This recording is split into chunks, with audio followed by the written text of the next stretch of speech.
बिस्मिल्लाहिर्रहमानिर्रहीम। अस्सलाम वालेकुम स्टूडेंट्स। जी बेटा, चैप्टर नंबर 9 की बुक रीडिंग कर लेते हैं। The published financial statements are available for review of external stakeholders, owners, lenders, suppliers, customers.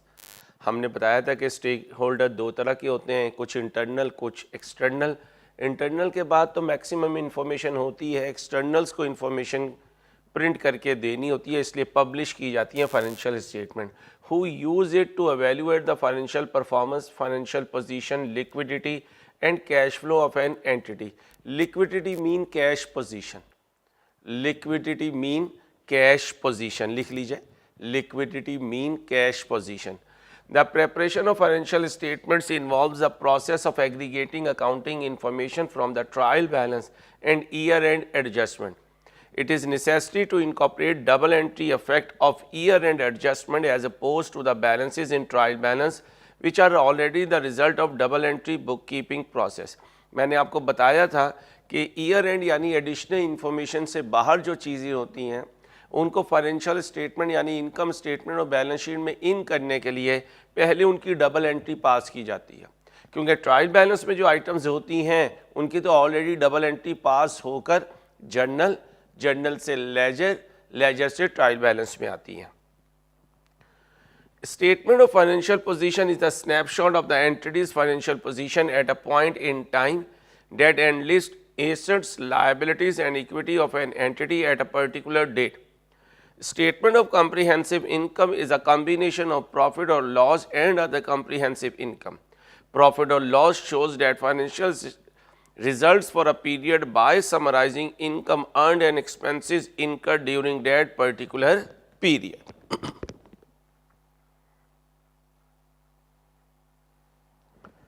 Presentation of financial statements. IAS 1 presentation of financial statement prescribes the basis for presentation of general purpose financial statements to ensure comparability both with the entity's financial statement of previous periods and with the financial statement of other entities. ये interpretation या comparability मैं सिखाऊंगा FAR 1 में, जब मैं आपको interpretation of financial statement सिखाऊंगा। It set out overall requirements for the presentation of financial statements, guidelines for their structure and minimum requirements for their content. General requirement, true and fair view. Financial statement इस तरीके से बनानी है कि वो true and fair view दे रही हो। True and fair view क्या होता है? जो हकीकत है वही नज़र आ रही हो, कोई विंडो ड्रेसिंग ना हुई भी हो, कोई चीज़ों को मैनिपुलेट ना किया गया हो। Financial statement should present Fairlie the financial position, financial performance and cash flows of the entity. Comparatives.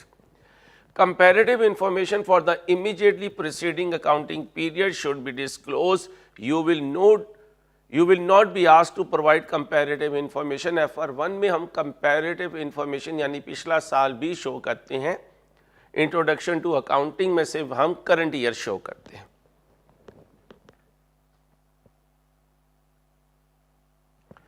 Identification.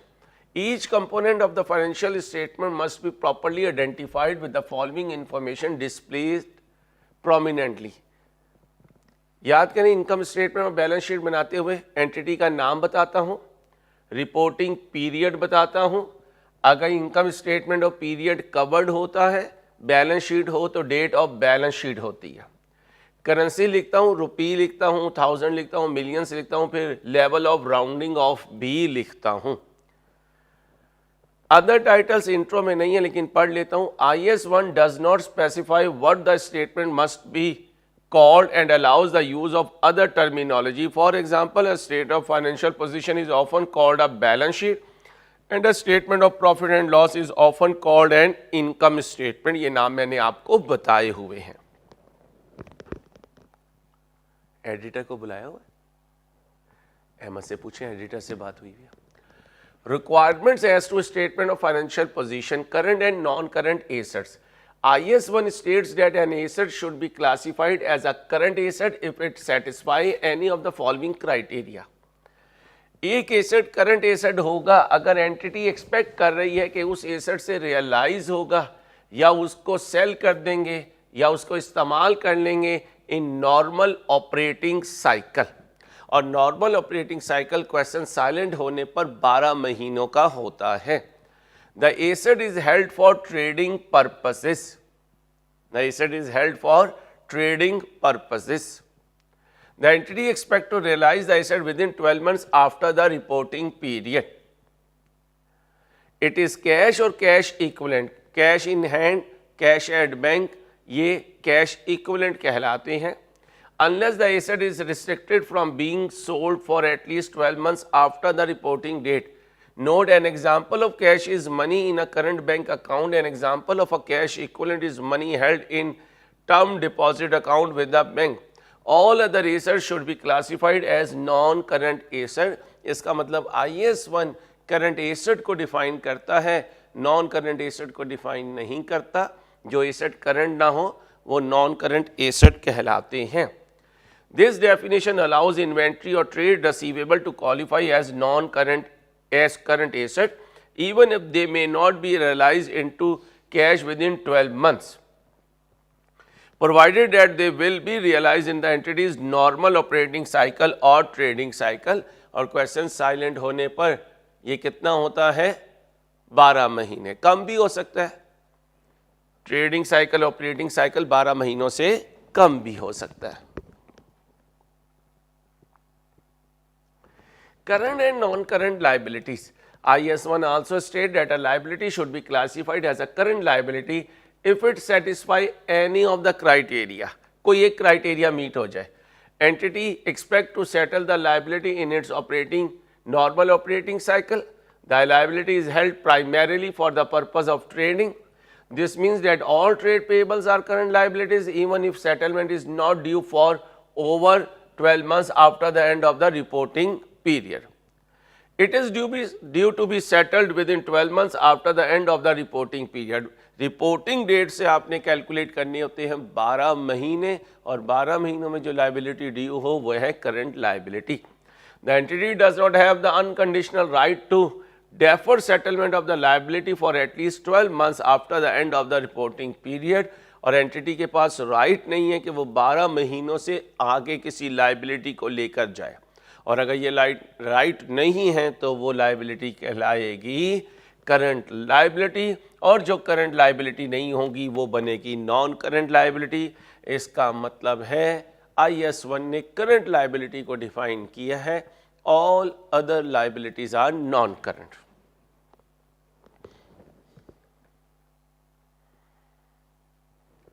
Operating cycle. The operating cycle of an entity is the time between the acquisition of assets for processing and their realization in cash or cash equivalent. When the entity's normal operating cycle is not clearly identifiable, it is assumed to be 12 months. This is almost always the case. Assets को acquire करके, inventory को acquire करके उनके पैसे आने तक के period को नॉर्मल ऑपरेटिंग साइकिल कहते हैं। और अगर क्वेश्चन में नॉर्मल ऑपरेटिंग साइकिल ना हो तो वो 12 महीनों का होता है। इसका मतलब है नॉर्मल ऑपरेटिंग साइकिल या तो 12 महीनों का होता है या उससे कम का होता है। Minimum face time items, IAS1 कहता है इनकम स्टेटमेंट बैलेंस शीट के आइटम में मिनिमम क्या लिखना है। IAS1 provides a list of items that as a minimum must be shown on the face of the statement of financial position as line item. Line item वो होता है जो balance sheet के face पे नजर आ रहा हो, माथे पे नजर आ रहा हो, उसको लाइन आइटम कहते हैं। जो पीछे वर्किंग में चीजें होती हैं उनको लाइन आइटम्स नहीं कहते। नोट करें, ये लाइन आइटम्स होती हैं, इनमें से अक्सर वो हैं जो इंट्रो में पढ़ी, कुछ वो हैं जो FR1 और FR2 में आएंगी, आपको नाम याद रखना पड़ेगा। PPE इन्वेस्टमेंट प्रॉपर्टी R1 में आएगा, इंटेंजिबल एसेट R2 में आएगा, लॉन्ग टर्म इन्वेस्टमेंट R1 में आएगा, इन्वेस्टमेंट इन एसोसिएट R2 में आएगा, बायोलॉजिकल एसेट R2 में आएगा, इन्वेंट्री इंट्रो में आया है, trade and other receivable intro में आया है, कैश इंट्रो में आया है, इक्विवेलेंट्स FR1 में आएंगे।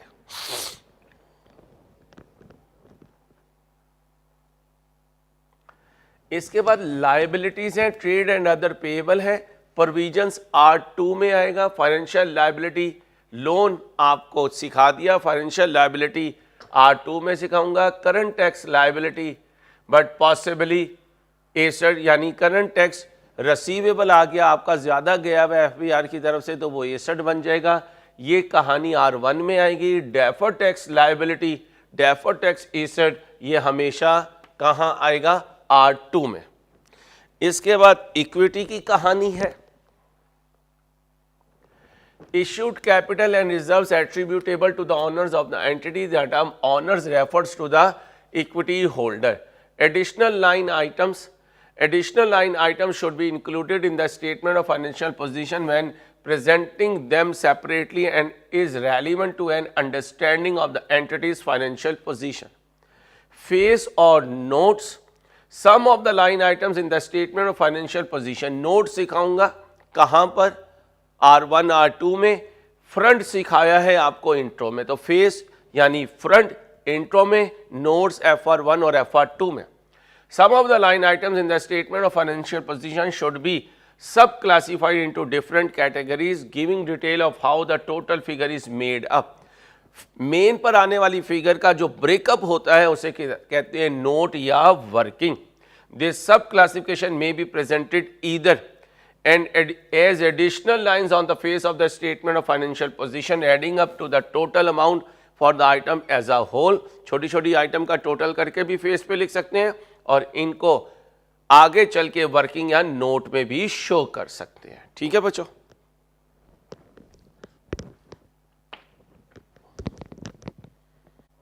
जी बच्चों, इक्विटी क्या है? Issued share capital and reserves attributable. Reserves क्या होते हैं? रिजर्व्स R1 में सिखाऊंगा, R2 में सिखाऊंगा। अभी ये समझें कि जो जमा शुदा प्रॉफिट्स होते हैं उन्हें रिजर्व्स कहा जाता है। Attribute to the owner of the entity. The term owners refers to the equity holder, और इक्विटी होल्डर का मतलब shareholder. Additional line items.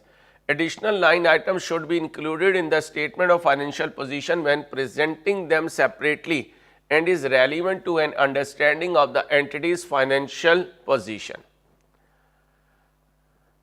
आगे आ जाए, फेस और नोट्स ये अभी सिखा दिया था आपको, इक्विटी भी पढ़ा दिया था। मजीद मूव करते हैं। इसको इतना पढ़ने की जरूरत नहीं है।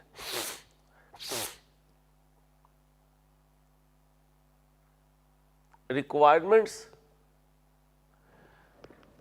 to statement of comprehensive income, a single statement or two statement. This statement provides information about the performance of an entity in a period. It consists of two parts. A statement of profit or loss, a list that summarizes the revenues, costs and expenses incurred during a specified period which result in a profit or loss for the period, and a statement of other comprehensive income. Other comprehensive income R1 में सिखाऊंगा, intro में other comprehensive income नहीं है। अभी ध्यान में रखें कि स्टेटमेंट ऑफ कॉम्प्रिहेंसिव इनकम के दो पार्ट होते हैं। ये जो हम इंट्रो में बना रहे हैं इसे कहते हैं statement of profit and loss.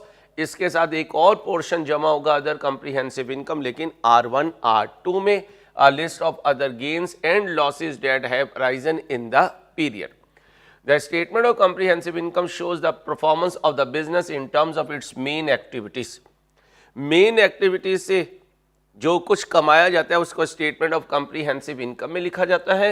It is a structured presentation of all revenue, other income earned in a period and the cost of earning those.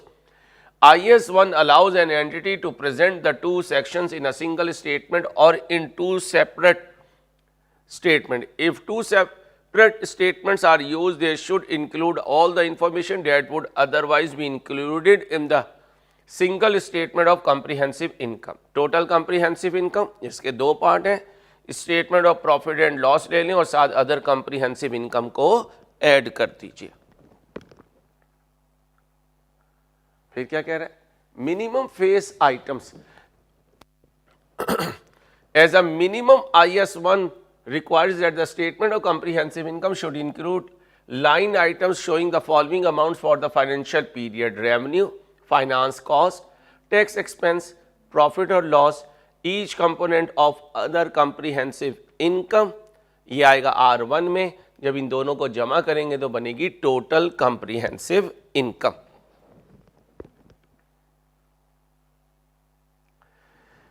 Income statement या स्टेटमेंट ऑफ कॉम्प्रिहेंसिव इनकम में additional line items क्या हो सकती हैं? Additional line items should be presented on the face of the statement of comprehensive income when it is relevant to an understanding of the entity's financial performance. Face और notes वही बताया, main पे जो आ रहा होगा वो फेस होगा, आगे जो वर्किंग होगी उन्हें नोट्स कहा जाता है। यहां एक एमसीक्यू आपको आ सकता है, इंपॉर्टेंट है। Material items of income and expense लिखा जाता है, an analysis of expenses providing either expenses analysed by their nature और expenses analysed by the function that has incurred them. ये वाला काम मैंने आपको इंट्रो में सिखाया हुआ है। एक्सपेंसेस बाय फंक्शन लिख लीजिए।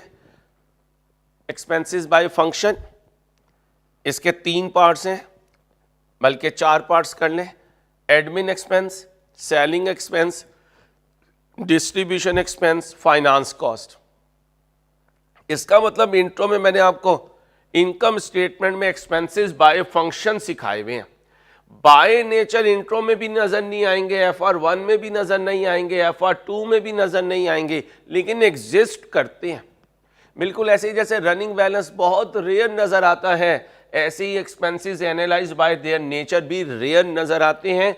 Most commonly expenses analyse by their function होते हैं, सेलिंग, एडमिन, डिस्ट्रीब्यूशन और फाइनेंस कॉस्ट। बाय नेचर आपको अपनी स्टडीज में बहुत रेयर नजर आते हैं, लेकिन एग्जिस्ट करते हैं। बहुत रेयर कंपनीज अपने एक्सपेंसेस को बाय नेचर डिवाइड करती हैं। एग्जाम्पल्स ऑफ मटीरियल आइटम कहता है मटीरियल एक्सपेंसेस कौन कौन से होते हैं? मटीरियल मीन मेन जो हैवी एक्सपेंसेस होते हैं। राइट डाउन ऑफ इन्वेंट्री सिखाया हुआ है चैप्टर नंबर 7 में, फ्रॉम कॉस्ट टू NRV, और write down of items of PPE to recoverable amount. ये आपके सिलेबस में नहीं है। PPE को उसकी रिकवरेबल अमाउंट पर लेकर जाना, इसको इंपेयरमेंट लॉस कहते हैं। R1 में सिखाऊंगा, IS 36। The cost of restructuring of activities FR2 में सिखाऊंगा। डिस्पोजल ऑफ PPE R1 में सिखाऊंगा। डिसकंटिन्यूड ऑपरेशन R1 में सिखाऊंगा। लिटिगेशन सेटलमेंट R2 में सिखाऊंगा। Reversal of a provision R2 में सिखाऊंगा।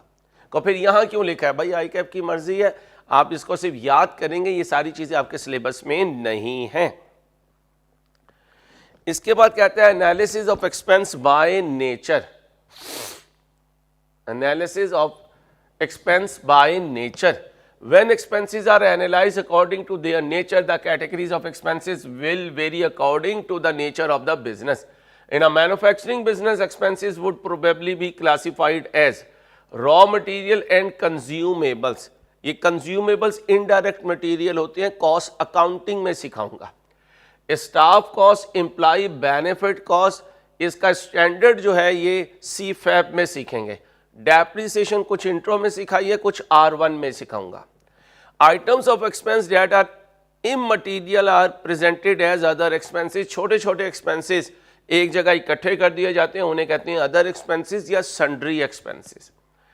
There will also be an adjustment for the increase और decrease in inventories of finished goods and work in progress during the period.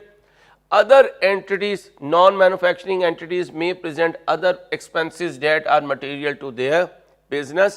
तो फिर अगर कोई MCQ आ जाए कि एक्सपेंस बाय नेचर में क्या चीज़ें होती हैं, तो ये 3 आइटम होती हैं, raw material and consumables used, staff cost, employ benefit cost जो सैलरीज वगैरह होती हैं, other benefit bonuses overtime etcetera, और डेप्रिसिएशन। जो नॉन मैन्युफैक्चरिंग बिजनेसेस होते हैं may present other expenses that are material to their business. ये क्या सिखा रहा है कि statement of comprehensive income analysis of expense by nature, ये आपने इंट्रो में नहीं पढ़ा, ये R1 में नहीं पढ़ेंगे, R2 में नहीं पढ़ेंगे, एग्जिस्ट करता है, इसलिए ये फॉर्मेट में आपको दिखा रहा हूं। कहता है अगर एक्सपेंस को बाय नेचर लिखो तो रेवेन्यू लिखना, उसमें अदर इनकम ऐड कर देना, और फिर ये वो फॉर्मेट है जो बाय नेचर अगर एक्सपेंस लिखें तो इनकम स्टेटमेंट का होता है। Changes in inventories of WIP and finished goods, raw material and consumables used, staff cost, depreciation, other expenses, finance cost. इसका मतलब जो इंट्रो में बाय फंक्शन किया या जो बाय नेचर है, इसमें फाइनेंस कॉस्ट अलहदा ही होती है, उधर सेलिंग, एडमिन और डिस्ट्रीब्यूशन हो जाते हैं। यहाँ 1 2 3 4 और 5 कैटेगरीज होती हैं। तो ये एमसीक्यू भी आ सकता है कि बाय नेचर एक्सपेंसेस लिखे जाएं तो कितनी कैटेगरीज होती हैं? 1 2 3 4 5। उसी तरह अदर कॉम्प्रिहेंसिव इनकम होता है। ये अदर कॉम्प्रिहेंसिव इनकम आपके सिलेबस में नहीं है, याद रखने के लिए रटा लगा सकते हैं, गेन ऑन रीवैल्यूएशन या अदर गेन और लॉसेस। ये आपके सिलेबस में नहीं है, इस तरह इनकम स्टेटमेंट नहीं बनाएगा वो आपसे। ये आ गया analysis of expense by function. ये देखिए एडमिन, डिस्ट्रीब्यूशन, अदर एक्सपेंसेस और नीचे फाइनेंस कॉस्ट। ओके हो गया बच्चों। इसमें भी ओसीआई अदर कॉम्प्रिहेंसिव इनकम वैसे ही लिखा जाएगा, gain on revaluation, other gain और लॉसेस। ये हमने बनाया हुआ है, ये आपको बनाना आता भी है। कहते हैं financial statement of a service organisation. Service organisation do not sell goods but provide services to its clients by using the innovative and technical skill set and expertise of its personnel. Personnel mean employees, workers, जो भी कह सकते हैं, consultants. Examples include investment banking, consulting, audit, accounting and advisory firms. ये है trading company या manufacturing company की कहानी और ये है सर्विस बिजनेस की कहानी। यहाँ से एमसीक्यू आ सकता है। मैन्युफैक्चरिंग बिजनेस हो, ट्रेडिंग बिजनेस हो, इनके एसेट्स की ज़्यादातर परसेंटेज इन्वेंट्री पे होती है।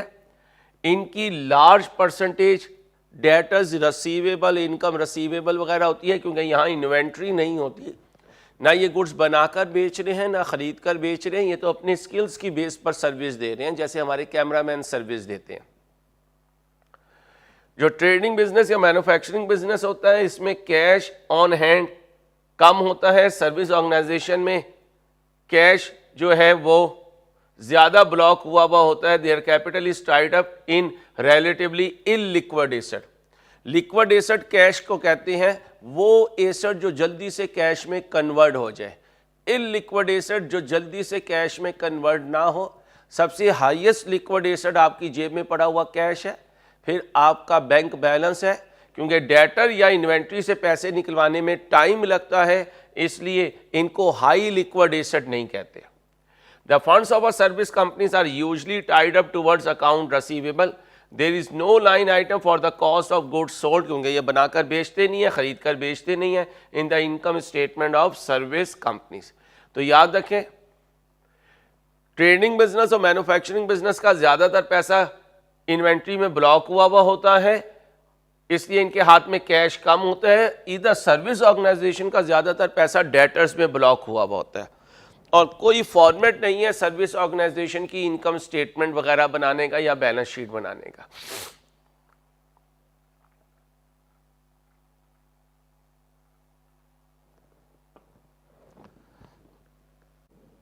जी बच्चों, preparing financial statement. The statement of financial position and the statement of comprehensive income can be prepared in any order, but the statement of financial position can only be completed after the profit or loss for the period is known, because this figure becomes part of the equity capital. मैंने आपको यही कहा था, पहले income statement फिर balance sheet, क्योंकि income statement का calculated profit जाकर बैलेंस शीट के कैपिटल में ऐड होता है। Opening and closing inventory and the cost of sales. The cost of sales in the statement of comprehensive income is not the cost of goods purchased or the cost of goods produced.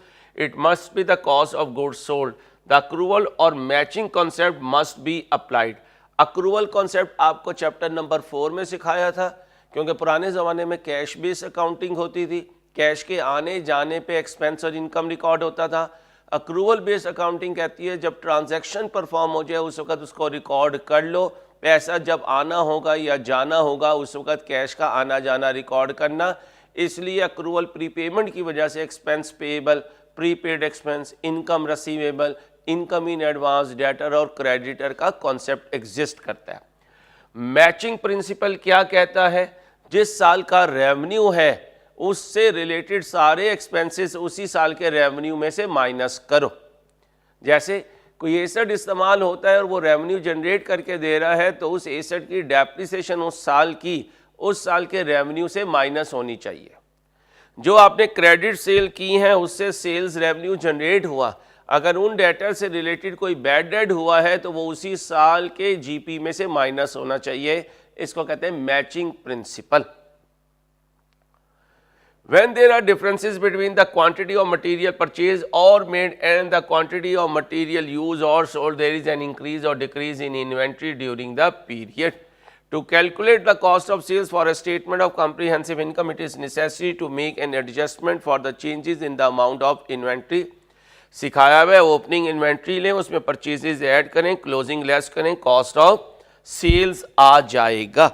और manufacturing business का cost of goods manufactured भी सिखाया हुआ है। Editor आ गए, अहमद से बात हुई आपकी?